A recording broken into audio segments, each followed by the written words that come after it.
You're about to listen to a highlight from The Last Word with Matt Cooper.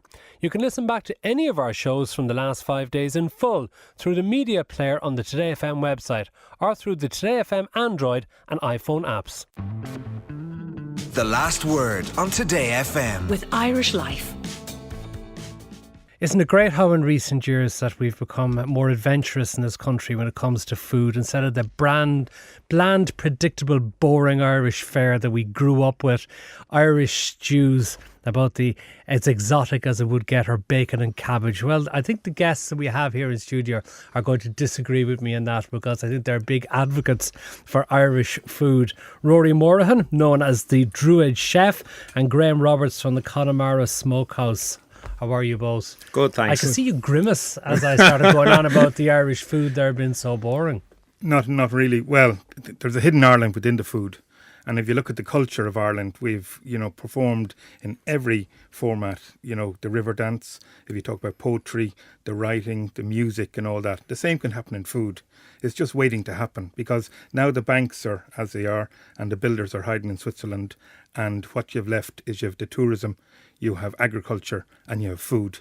And this is the new dawn of Ireland coming alive. And, it is for the chefs out there, for the producers like Graham, to come up with new products and export and bring Ireland alive through food. Yeah, but what are the particularly Irish cuisine that you can offer? Because aren't a lot of Irish people, like their Italian food or their French dining? Are they like now the Asian foods that have come in, or their curries and whatever, just to get away from bacon and cabbage and Irish stew? Yeah, and I love the way you say bacon and cabbage and Irish stew, because that's what we've been left with, right? But we have fantastic ingredients, and what we're looking to do is to bring a new platform of Irish food, so that you have education to the mind as well as nourishment to the body. Not just ingredients, but you're using the culture as well to influence the food. But what sort of food? What ingredients do you use, and what can you present as a particular Irish meal that isn't bacon and cabbage and isn't Irish stew? I'll give you a few formats and listen up here, because say we're over in Newgrange. Okay, and I would do something like a Newgrange cheesecake. Okay, so cheesecake is cheesecake, but it's a porridge biscuit with nice butter. Then you have, the dome done with the nice cheese and the berries and nuts. And then I'd make a new Irish product called nettle honey, and that would go on top. And then charcoal meringue. Nettle honey? Nettle honey. So make a chlorophyll of nettles, add it into your honey. You have a lovely sweet nettle flavour to go on top. But the vision that I would do on a plate is recreating Newgrange through food. Now, if a tourist comes to look at Newgrange and they have that, and then they go in to have their nice coffee and they see the Newgrange cheesecake, that's connective style of cookery. That's the hidden Ireland. We have the education, we're the scholars. All we have to do is take those ingredients that we have, so fantastic, great produce, and then turn them into something that is unique, but also be able to underpin that with knowledge about the dish. It is a place on a plate.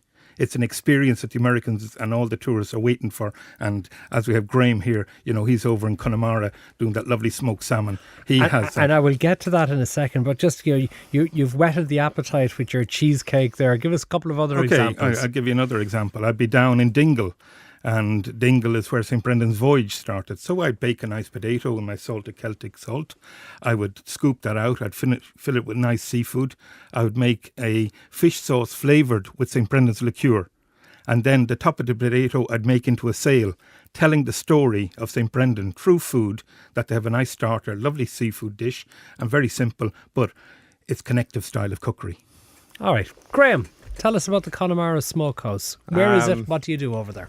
We're based out in Ballakeneely, which is about 10 miles the other side of Clifton. And what we do out there is traditional smoked salmon would be the main product that we do. Now, we also have other products, things like tuna, for example, mackerel, herrings, and these would be products that have come online over the years. My dad and myself actually started line fishing for tuna back in 1991 to develop that and did research. Is there a lot of tuna caught in Irish waters? There is, yeah. A lot of people don't realise that, but you get tuna off the coast here usually between sort of August through sometimes up till about October. They're migratory fish, and these would be albacore tuna.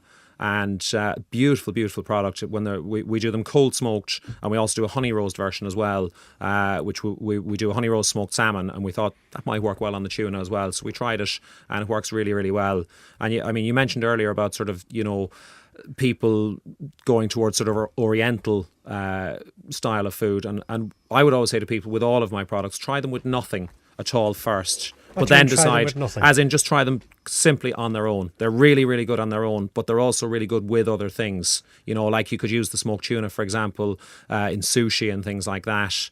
There's a foreign product on that's not Irish food, is it? But I would also say, I mean, talking about bacon and cabbage and stew, I mean, a well-executed bacon and cabbage, a well-executed stew, we have absolutely fantastic ingredients in this country, and it's a matter of making rather the than best stuff of been them. slopped up, perhaps, is it? Yeah, and I mean, we would find with what we do, we will take the raw material, the fish, apply traditional production methods of dry salting, curing, smoking, drying, and that's it. Very, very simple. Why is it, given that we live in an island surrounded by so much water, have so much access to fish, that there are very few signature, or if any, signature Irish dishes in using fish? It's a great sadness, and traditionally most of Irish fish has been exported, and again, traditionally, this is going back a number of years, we've been left with kind of the leftovers, if you like. Why is that?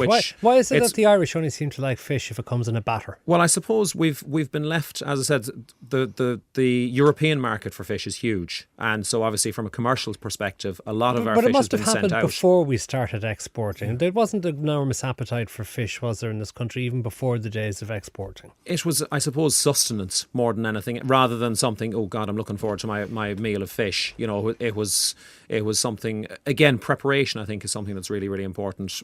But does that mean traditionally Irish people have been bad at preparing fish? No, it doesn't mean that. It just means, I suppose, we would find now, for example, with children eating fish, what's really, really important is to prep it, make sure you get all the bones out, and so you don't leave them with a childhood memory of having fish being a mouthful of bones. It's simple things like that. And that's just, I suppose, something that's progressed over the years. And, but I mean, we've had a history of exporting fish for a long, long time anyway. But Rory, what about the point that we don't really have signature fish dishes? Yeah. Even when it comes to things like smoked salmon, the type of stuff that Rory is doing, that perhaps there's a perception that that's a Scandinavian or a Scottish thing to do. Well, everything interlinks, and the point that Graham was saying there, what has happened in Irish cuisine, you have two styles of cuisine. You had gentry food behind the imperial walls, and then you had the peasant Irish food that was left on the bohón with the half an acre of land. It was said that at that time, the man at the house would eat 7 pounds of potatoes. They were pushed down, or they were trained into just eating muxa kishtan, pig in the kitchen, and the potato. They weren't shown the ocean. They didn't have, when you're suppressed like that, we start losing our whole confidence, our culture, our society. It was all breaking down before the famine. So then when we came back in the March, still all the gentry food that was practiced in Ireland came under the British fold. So anything that you say, roast beef and Yorkshire pudding, the game and all that, we had it, but it's branded, that's British cuisine. So we're left with the coddle, you talk about the cabbage and bacon, drisheen, there you are, or else you'd hear another, skirts and kidneys, all these, maybe 10 words, that's all we can say. So when you talk peasant food, though, peasant food, regarded almost as the leftovers that the betters wouldn't eat. Or as I say myself, YMCA, yesterday's muck cooked again, that's what they had. But what has happened now when you talk about the fish cuisine and all that, we are getting stronger. We're after going on holidays. We're after waking up and seeing that. I use a lot of fish within my own cuisine, like the salmon and knowledge. I do a Bailey's mussels. I have lovely squid with the crab and all this stuff that is of Irish of Irish ingredients. But it's really education of food. Now, what Graham was saying there about people are afraid of skin and a bit of bone. Long ago, a good woman in the house was able to fillet and skin and do everything like this. They had that skill factor. We lost in the Celtic Tiger our way. We start eating home replacement food and also the TV dinners and blah, blah, blah, and we didn't practice our cuisine. Now we have to look at what we buy in the supermarket and how we actually go about our facilitating our family in cuisine. Graham, tell us a little bit more about the Connemara Smokehouse. I mean, you're described as Ireland's first food economuse. Is that how you pronounce it? Economuse, yes. What's that? It's a concept that started in Canada over 20 years ago. Economuse is it's basically a living museum. And what happened in Canada over 20 years ago is it was recognised that small artisan producers, the skills and crafts that they had were maybe in danger of dying out if the businesses didn't remain viable. And so they wanted to try and I suppose tie together consumers with the artisan producer to make sure that people understood what was behind what they do, hopefully come along, meet the producer, learn a bit about their crafts and their skills, and at the end of the day hopefully buy some of the product, which keeps the business viable, which makes it more attractive for maybe younger generations coming into, and therefore keeps the skills and the crafts alive. And so then a couple of years ago, they decided they wanted to come across to this side of the Atlantic. They'd already done work with Iceland, Faroe Islands, Norway, Sweden, and Teagasc would be the partners for that network over here. And Teagasc approached us, and we were chosen to be the first food economuse in Ireland. We're the second economuse in Ireland, first food economuse. And it was a brilliant opportunity for myself and my wife Saoirse, because it just gave us the opportunity to take the educational side of what we do to another level, which is something that we've wanted to work on and have worked on, for a long time anyway. And when did you open that? The official launch of the Economuse was just at the end of April, And 30th of April. Going very, very well. We actually had a French group in. We would have some French colleges, culinary colleges, visit the smokehouse, and we would have people visit and have a tour. And they actually pushed their visit of the smokehouse into their curriculum, and part of their final exam was the experience of coming to the smokehouse and, having demonstrations. The French are learning from the Irish when it comes to cooking. Who'd have God. thought? Who'd have thought of it, indeed. Who'd have thought of it? All right, unfortunately, I'm going to have to leave it there. It's been a very good meeting. I'll have to put it out to listeners what their experiences of Irish cuisine are and what do they like. I'm sure maybe there'll be some who'll defend the bacon and cabbage and the Irish stew as long as it's done well. Yeah. We would say that. Like that is tradition, our dish.